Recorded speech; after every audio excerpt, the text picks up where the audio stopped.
पुष्पवान् प्रजावान् सर्वान् भवति। सद्गुरवे नमः। पुष्पमालिकां समर्पयामि।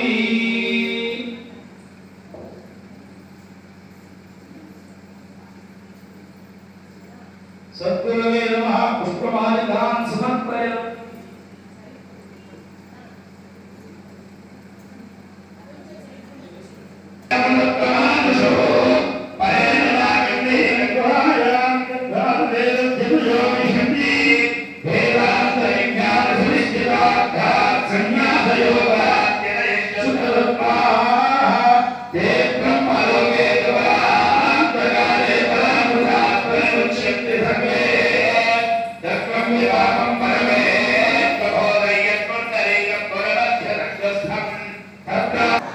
समारंभां शंकराचार्य मध्यगाम अस्मदाचार्य नमस्कारान् समर्पयामि।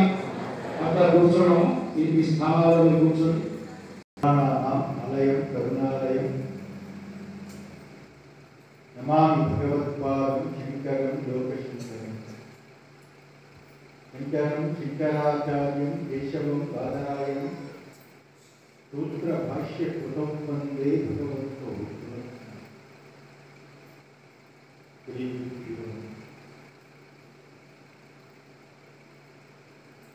ఈ చాతుర్మాసంలో ఈ దేవాలయం రావడం ఏదో ఒక అనుభూతిగా ఉంది।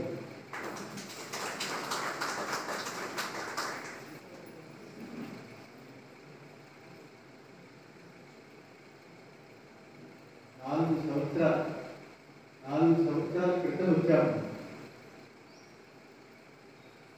మధ్యలో బాలస్వామి వారు వచ్చారు।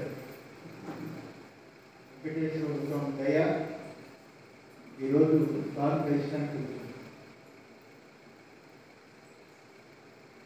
నాకు తిరుమల వెంకటకి ఏ అనుబంధమో తెలియదు, కానీ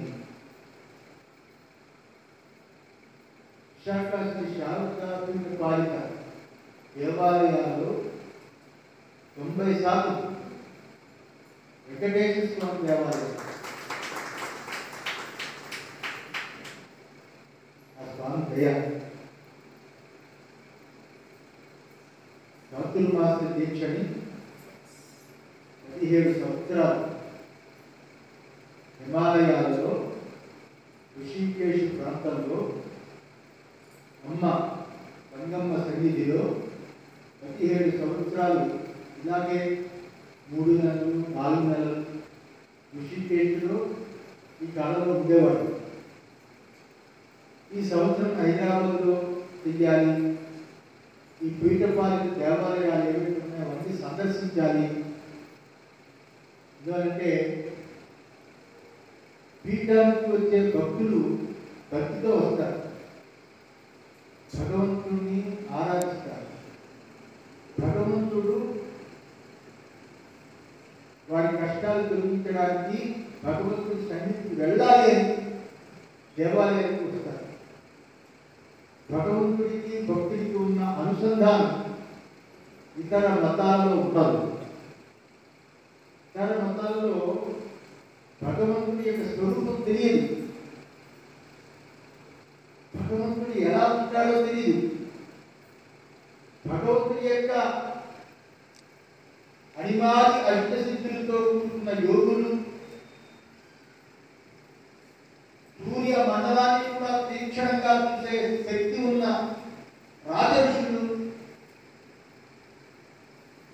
భగవంతుడి యొక్క స్వరూపము ఇంత ఉంటుందా, అంత ఉంటుందా, ఎంత పరిణామం ఉంటుంది, ఎంత పరిమాణం ఉంటుంది అని దాన్ని తెలిసిన మహనీయులు అటువంటి గొప్ప గొప్ప జ్ఞానులు ఇతర మతాల్లో ఉండరు, మన మతంలో ఉంటారు। ఇది అనాదిమైన మతం। మతం కంటే ఆ మతాన్ని అనుసరించేవాడు చాలా గొప్పవాడు। ఇక్కడ ఇంతమంది తల్లులు ఉన్నారు, అక్కడ పట్టుచీర కట్టుకున్న అమ్మ తల్లి, అంత పెద్ద బొట్టు పసుపు అందరూ. ఇదే ఐశ్వర్యం. భగవంతుడికి ఎవరు ఇష్టము అంటే సంప్రదాయాన్ని రక్షించేవాడు. ఇలా పసుపు కుంకుమలతో కలకలలాడుతూ భగవంతుడు ఐశ్వర్యం ఇది, ఇలాంటి సంప్రదాయంతో కూడుకున్న జీవనం అలా జీవిస్తే చాలు.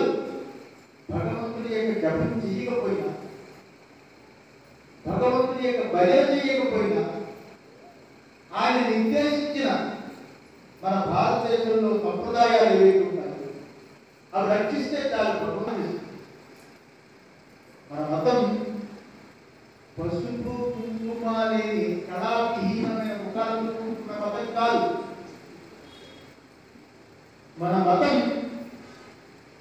గాజులు గడ్డలు ఆ తల్లి శుభం జరుగుతుందిరా అనే భావన అటువంటి కూడుకున్న మతం.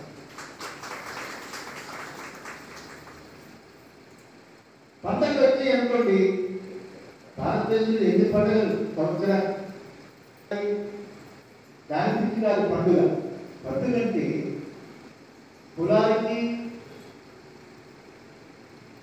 అలాగే పురుష స్త్రీ పిల్లలు పెద్దలు అని జ్ఞానం లేదానికి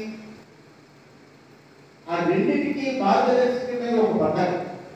అందరూ కలుస్తారు, అందరూ ఎక్కడో దేవాలయాల్లో లేదా ఎక్కడైనా వినాయక చవితి వస్తే ఆ యొక్క మందిరంలో ఎక్కడో తెలుసు. ఆ